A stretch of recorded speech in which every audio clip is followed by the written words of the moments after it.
Jinnah Park wiped the grease from her dark hands with a worn cloth. Her eyes focused on the delicate sensor as she was recalibrating. The massive repair bay of Nexus Station hummed with activity around her. But she had learned long ago to find her own quiet corner where she could work without drawing unwanted attention. Her father's old toolkit lay spread beside her. Each tool carefully maintained despite being decades older than the fancy equipment her colleagues preferred. She had been working at the facility for 3 years now, ever since her father died in that terrible accident with the experimental quantum drive. Everyone knew the story. How Master Mechanic Tai-Sung Park had tried to warn the engineers about the unstable resonance patterns. How they had ignored the old man's concerns because he relied on intuition rather than computer models, and how the resulting explosion had claimed his life along with half the engineering crew. Jinnah had started as a floor sweeper, determined to follow in her father's footsteps despite the whispers that followed her everywhere. The other technicians tolerated her presence but never truly accepted her. Senior technician Kyung-ho Nam would roll his eyes whenever she offered suggestions during briefings. Specialist Hae-won-yu made pointed comments about people who got their positions through sympathy rather than skill. Even the newer recruits seemed to absorb the attitude that Jinnah was somehow less capable, that her father's old-fashioned methods were relics of a bygone era when humans had to make do with primitive tools. The morning shift was proceeding normally when the alert klaxon suddenly blared throughout the station. Jinnah looked up from her work as emergency lights bathed the repair bay in pulsing red. Through the massive viewing ports, she could see a colossal transport vessel approaching, its hull scarred by what looked like repeated explosions. The ship was easily the size of a small city, its alien architecture both beautiful and ominous, with sweeping curves that seemed to flow like liquid metal frozen in time. All hands to stations. Chief Han Sol Kim's voice echoed through the intercom. System, we have incoming priority cargo. This is not a drill. The repair bay erupted into controlled chaos as technicians scrambled to prepare the receiving area. Jinnah watched as massive mechanical arms extended from the station to guide the transport vessel in. To position, the docking process took nearly an hour, with teams of engineers coordinating the delicate maneuver needed to bring something so large safely into the station's embrace. When the cargo bay doors finally opened, a collective gasp rose from the assembled workers. The void breaker sat nestled in specialized containment fields, its crystalline core pulsing with an eerie blue-white light that seemed to bend reality around it. The engine was beautiful and terrifying at the same time, its alien design incorporating geometries that hurt to look at directly.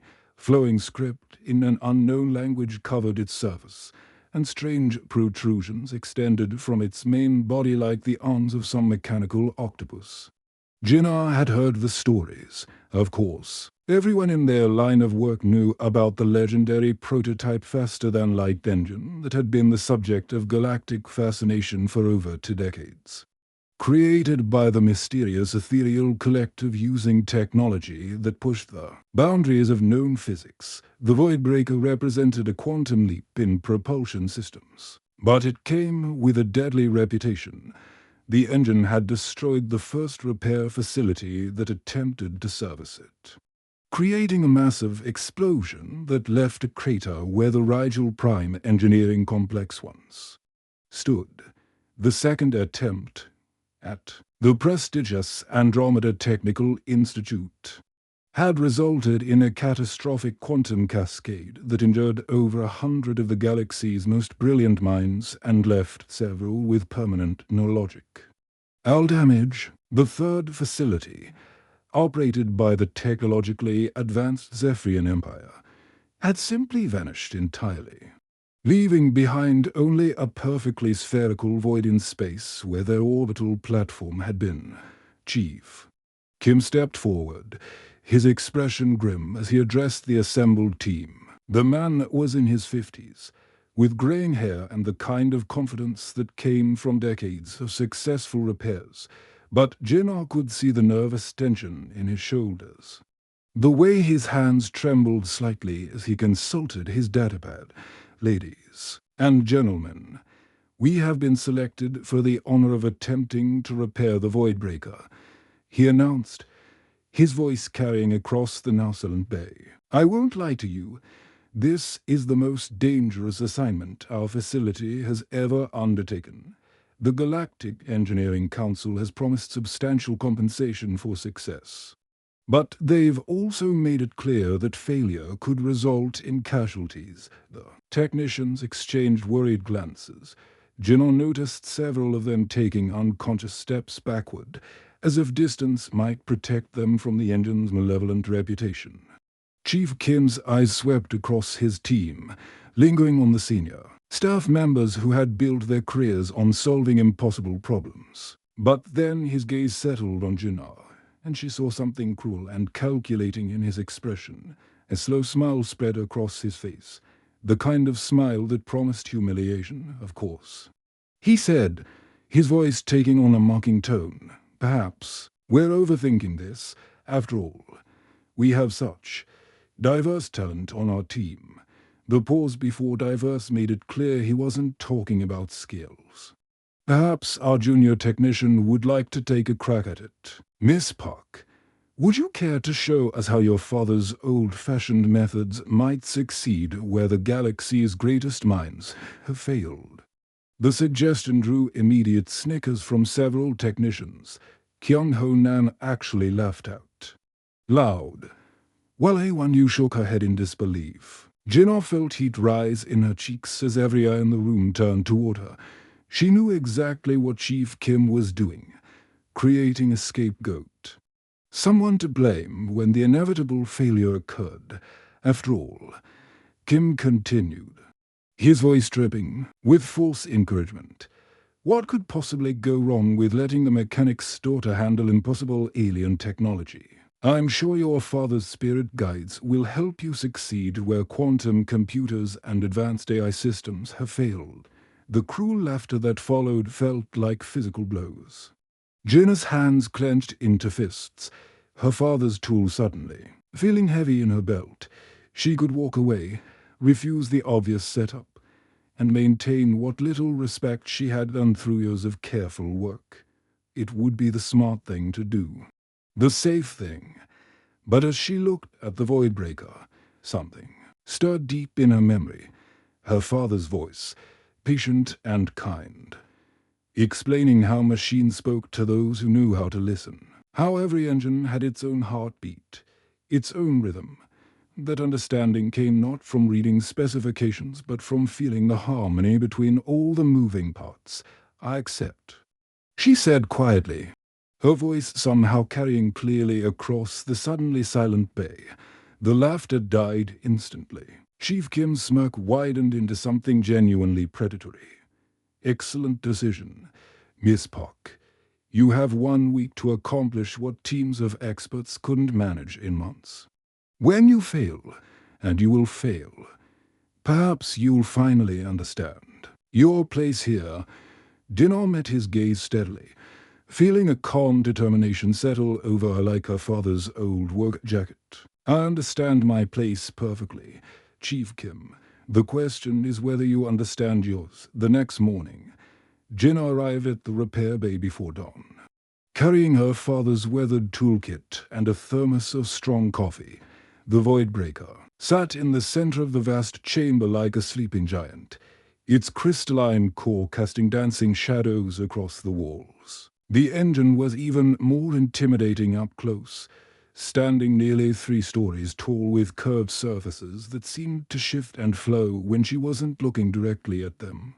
By the time her colleagues arrived for the day shift, they found Jinnah sitting cross-legged on the floor beside the engine, simply observing. Senior Technician Dongmanli was the first to spot her, nearly dropping his coffee cup in surprise. "What are you doing down there?" he called out, his voice echoing in the cavernous space. "Shouldn't you be running diagnostics or something?"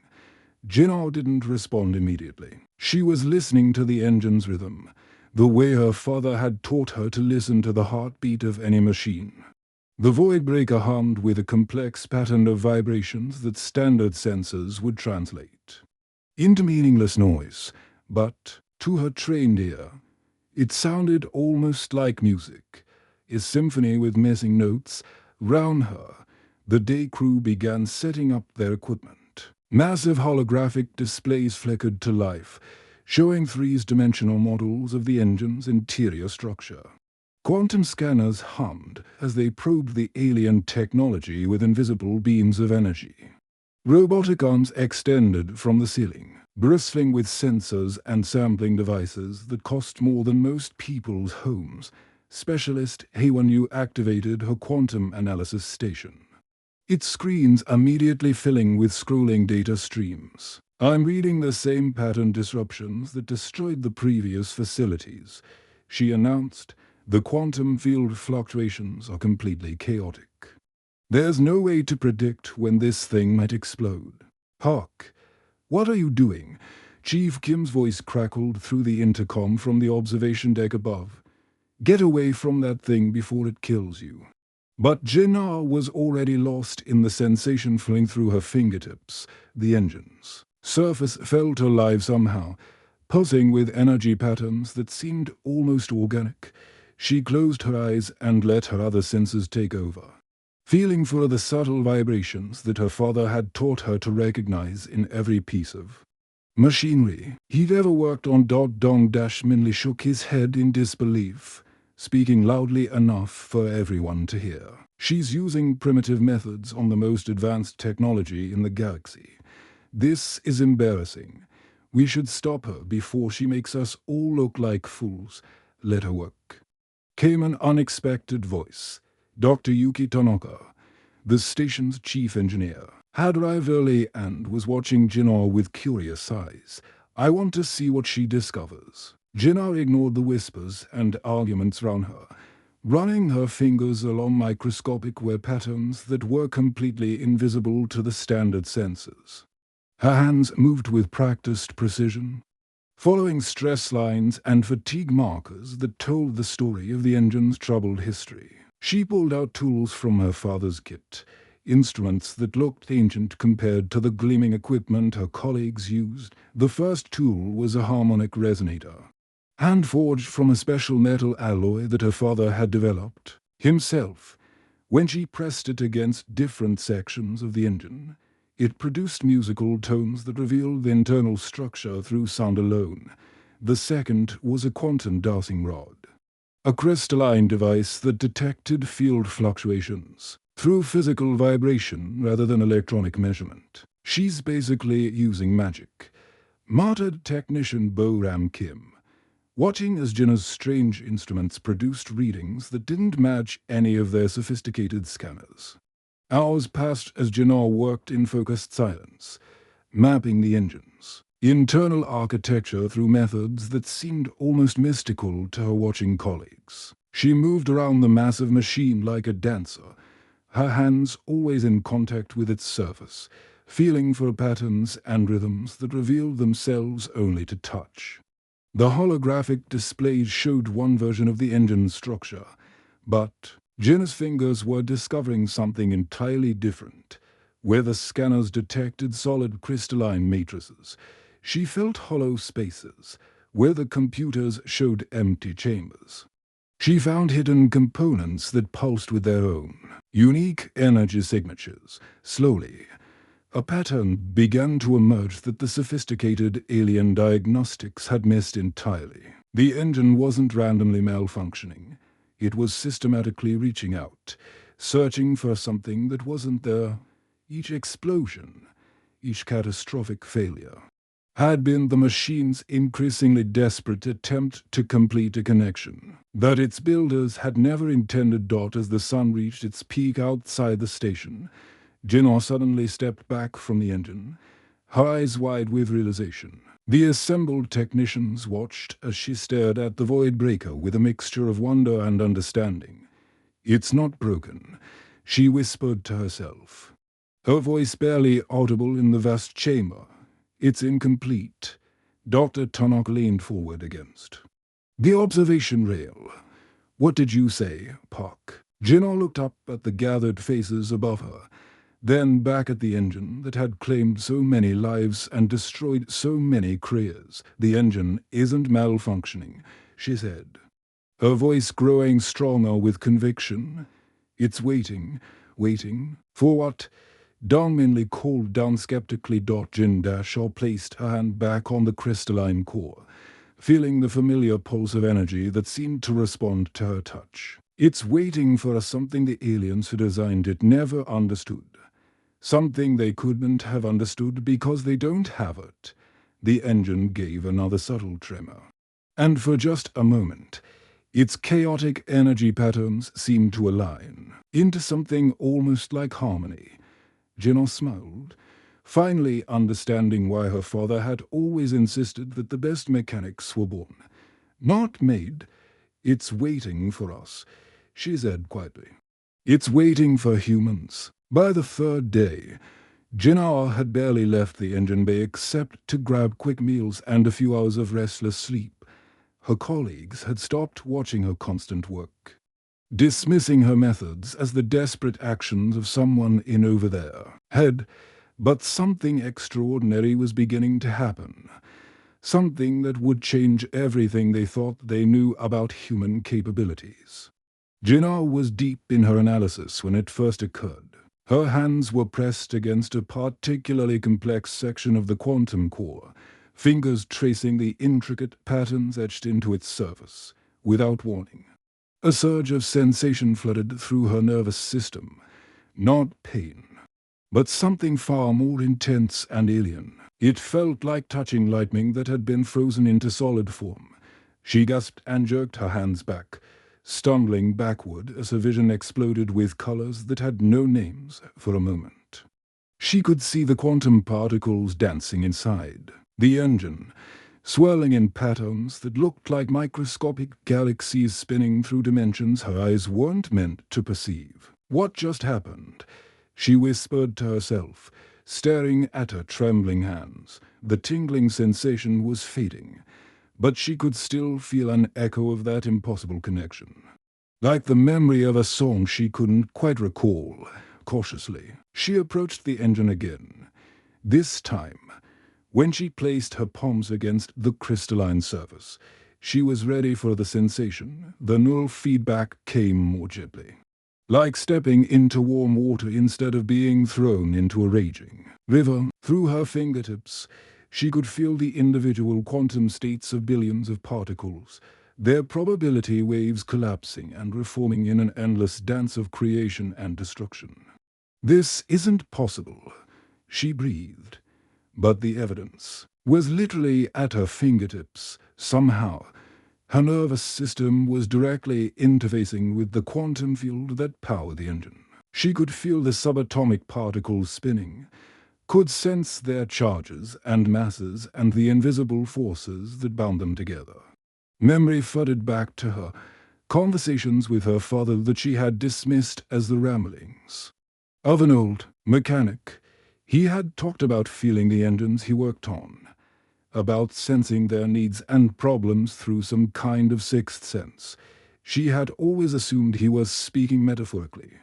But now she understood he had been describing something very real, the Park family gift, she whispered, remembering her grandmother's stories about their bloodline. Tales of ancestors who could find underground water streams by walking the land, who could predict mechanical failures before any instruments detected problems, who seemed to have an almost supernatural connection to the hidden forces that governed the physical world. She had inherited something extraordinary, a rare neurological condition that allowed direct quantum sensitivity, while other humans experienced the quantum realm only through instruments and mathematics. She could feel it as naturally as touching a warm surface or hearing a musical note. The Void Breaker wasn't just a machine to her anymore. It was a living thing with needs and desires, reaching out across the quantum foam for a connection it had never been able to make. The aliens who designed it, the mysterious ethereal collective, possessed incredible theoretical knowledge about faster-than-light travel. But they lacked the biological quantum sensitivity that some humans carried in their genetic. This is why it never worked, she breathed, understanding flooding through her like sunrise after a long night. The engine had been designed to interface with a quantum-sensitive pilot. Someone who could guide it through the dangerous transition from normal space into the higher dimensions where faster-than-light travel was possible. Without that biological component, it was like a car without a driver, powerful but directionless. Jinna began making careful modifications to the engine's control systems, her hands moving with new confidence as she felt the quantum fields respond to her touch. Where previous technicians had tried to force the machine to work through brute computational power, she guided it gently, like a rider working with a spirited horse rather than trying to break it.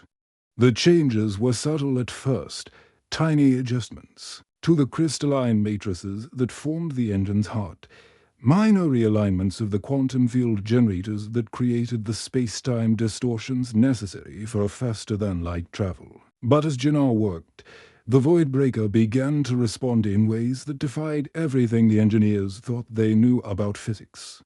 Crystalline structures that had been locked in chaotic patterns for decades suddenly began organizing themselves into perfect geometric rays. Quantum fields that had fluctuated wildly started stabilizing into smooth, predictable waves. Energy readings that had always spiked into dangerous territory settled into sustainable patterns that hummed with purposeful power. Jinnah finally stood, brushing dust from her work clothes, while her colleagues watched from behind safety barriers. She walked directly to the engine and placed her bare palms against its smooth, warm surface. The moment her skin made contact, she felt a subtle tremor run through the crystalline core, as if the machine was somehow aware of her presence.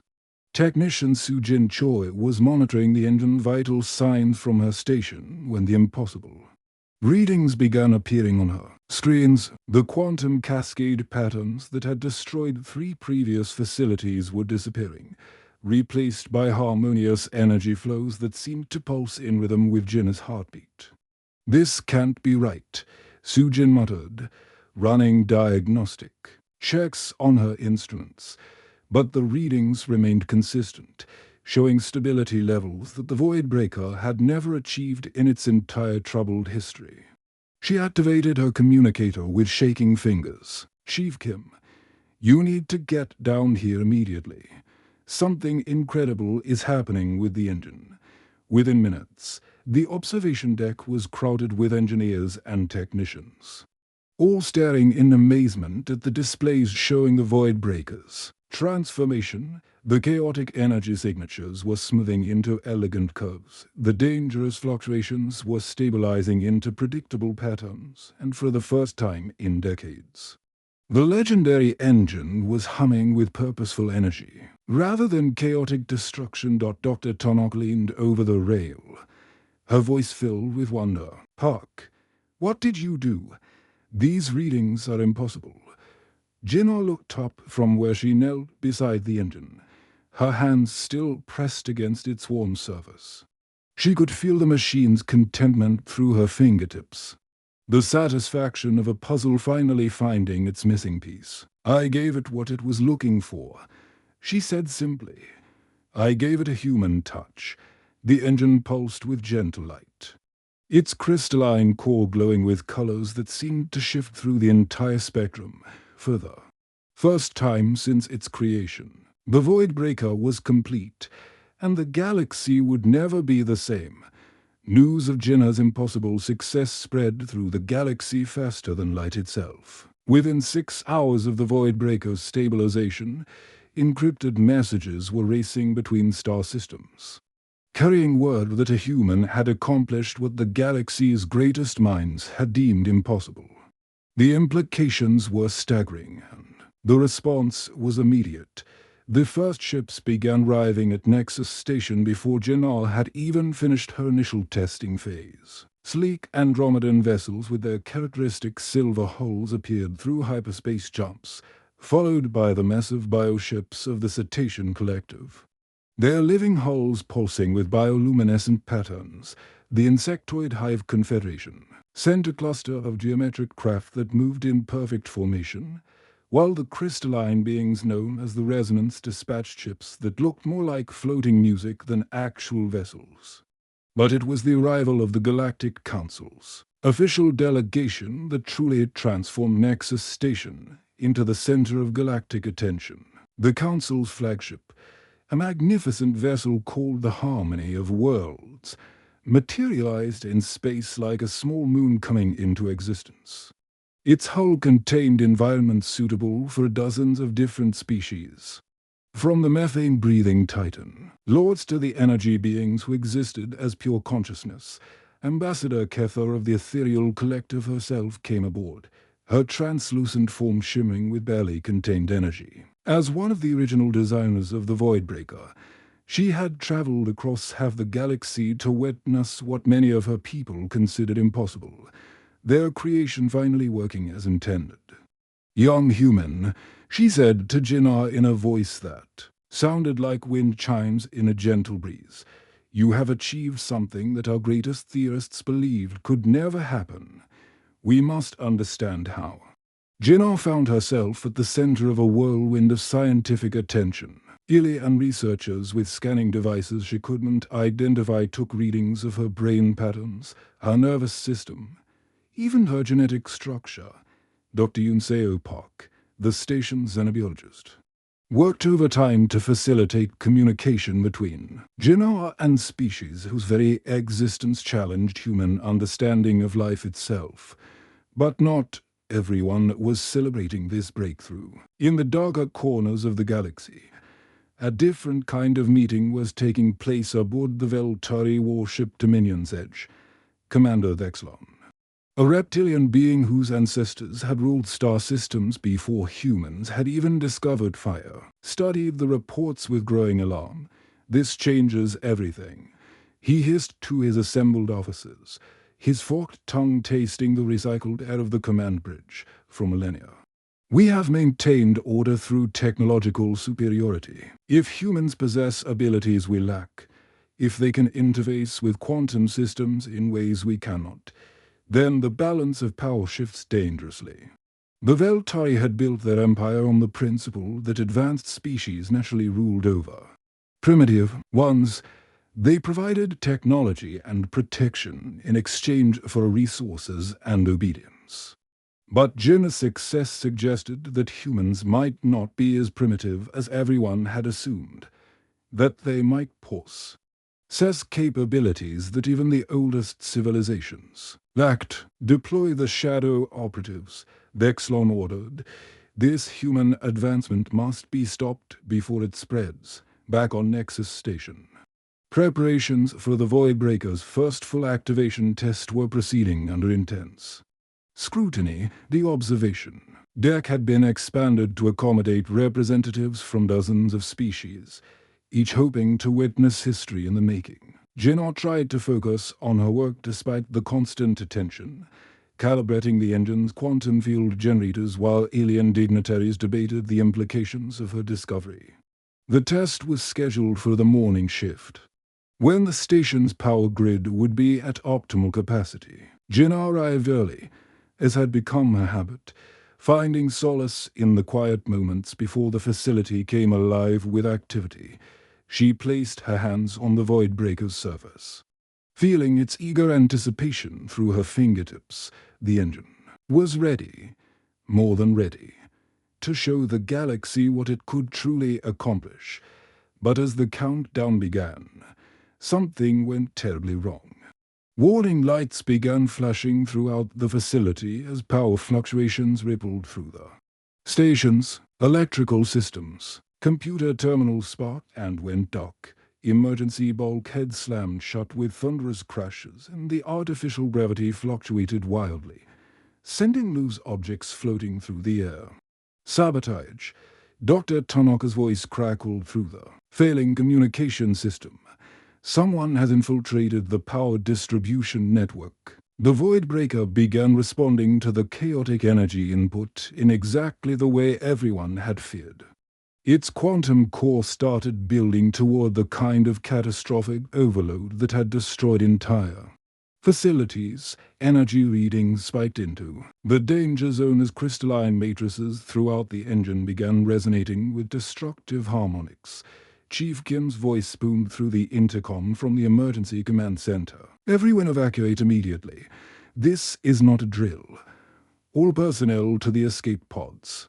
The observation deck erupted into controlled panic as alien dignitaries and their escorts rushed toward the evacuation Ambassador Kethar S. translucent. Form flickered with distress as her bodyguards ushered her toward safety.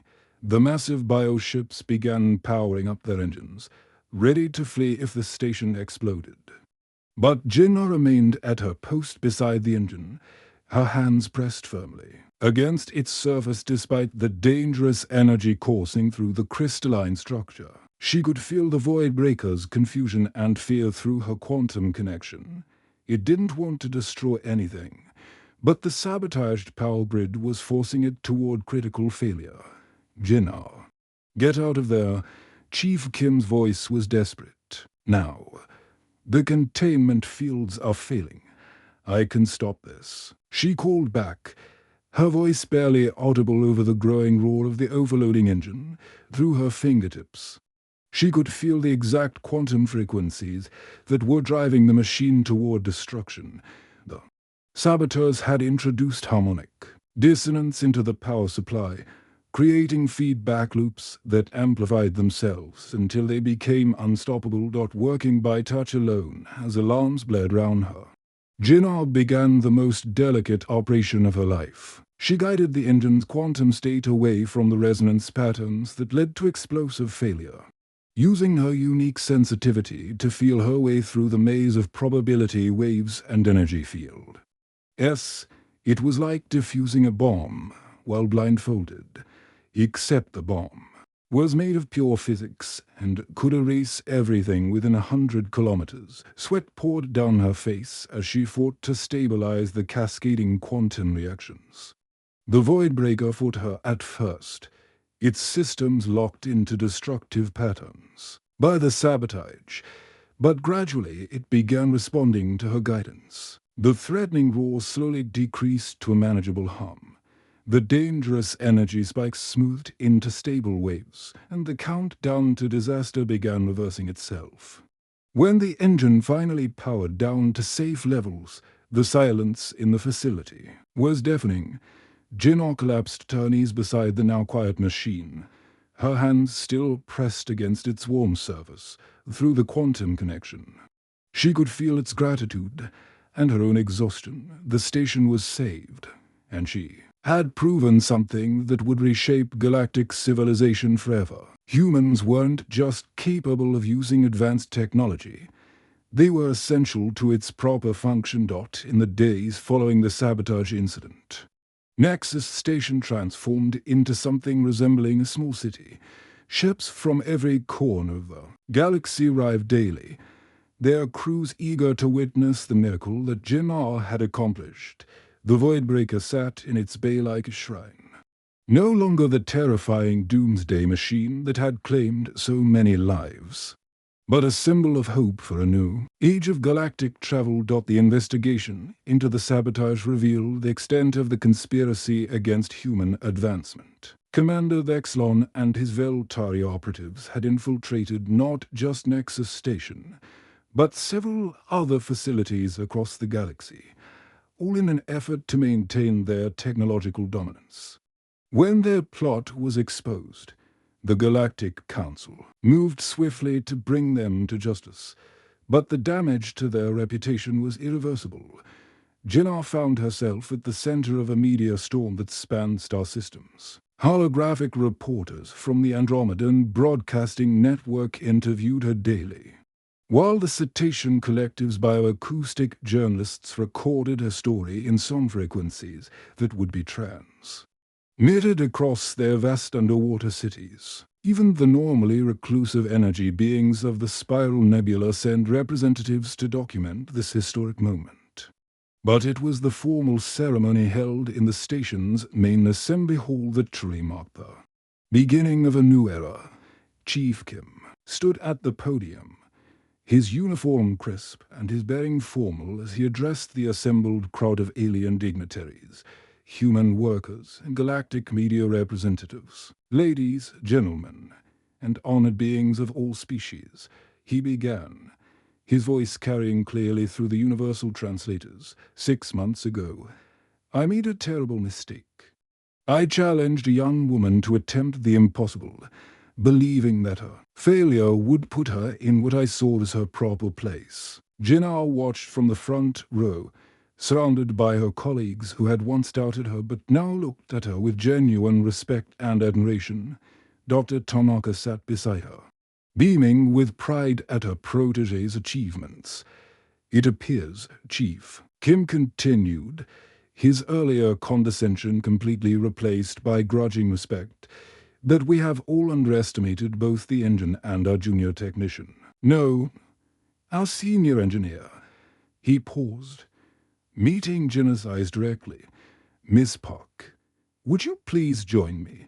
The applause that followed was thunderous, with some alien species contributing their own forms of appreciation. The crystalline resonance beings chimed in harmonious frequencies, while the gaseous nebula dwellers created swirling patterns of colored light that spelled out congratulations in a dozen languages. Ambassador Kethar of the Ethereal Collective rose from her specially designed seat, her translucent form shimmering with excitement. The Galactic Engineering Council has convened an emergency session, she announced, her wine chime voice carrying across the silent hall. We are pleased to offer Jinnah Park immediate induction as our first human member. With full voting rights and research privileges, the offer was unprecedented. The Galactic Engineering Council had existed for over 10,000 years, and membership had always been restricted to species with at least a millennium of spacefaring experience. Humans had been considered too young and primitive to contribute meaningfully to galactic technology, but Jinnah's breakthrough had shattered those assumptions completely. Standing before the repaired Voidbreaker, which had been moved to the assembly hall for the ceremony, Jinnah felt the weight of history on her shoulders. Representatives from hundreds of worlds waited for her response. Knowing that her decision would shape the future of galactic civilization, my father always said that the best technology isn't about having the most advanced components, she said, her voice steady despite the magnitude of the moment. It's about understanding the harmony between machine and operator. The Voidbreaker taught me that some problems can't be solved with bigger computers or more powerful sensors. Sometimes you need to listen with your heart instead of your head. The response from the alien delegates was immediate and enthusiastic. The Insectoid Hive Confederation buzzed their approval in complex harmonic patterns, while the plant-like chlorophyll collective rustled their leaves in what Jinnah had learned was their equivalent of applause. Within weeks of the ceremony, Jinnah began receiving requests from across the galaxy. Human colonies that had struggled with failing terraforming equipment suddenly found their atmospheric processes working perfectly after Jinnah's touch. Mining operations on distant asteroids reported unprecedented efficiency from quantum excavators that had previously been unreliable. Even the massive star-lifting operations of the solar engineers began requesting human technicians trained in Jinnah's methods. The transformation wasn't limited to technology. As word spread about human quantum sensitivity, scientists began studying human genetics with new interest. Dr. Minho Kang, a brilliant xenobiologist, discovered that approximately 1 in 10,000 humans possessed some degree of quantum sensitivity, with the trait being particularly strong in families with long histories of mechanical aptitude. Jinnah established the Park Institute for Quantum Interface Studies in a massive facility donated by the grateful Galactic Council. The Institute's first class included 37 humans from across the galaxy, each displaying various levels of quantum sensitivity. Among them was Yang Che-hyun Cho, whose grandmother had been a legendary starship mechanic, and Yoon Ji-yoon, who could diagnose engine problems simply by walking past them. The training program Jinna developed combined her father's traditional techniques with cutting-edge quantum theory. Students learned to feel the subtle vibrations that indicated quantum field fluctuations, to sense the harmony or discord in complex energy systems, and to guide quantum states through touch rather than computation. It was part technical education, part artistic training, and part spiritual awakening. The first graduation ceremony was attended by representatives from every major galactic civilization. As Jinna watched her students demonstrate their abilities on a variety of alien technologies, she felt a deep satisfaction that went beyond personal achievement. These young humans weren't just learning to fix machines, they were becoming bridges between species, translating the intuitive understanding that humans possessed into practical solutions for galactic problems. The revolution extended beyond technology into diplomacy and commerce. Human quantum technicians became highly sought after throughout the galaxy, commanding salaries that rivaled those of senior engineers and scientists. Earth's economic position shifted dramatically as other worlds competed for access to human expertise.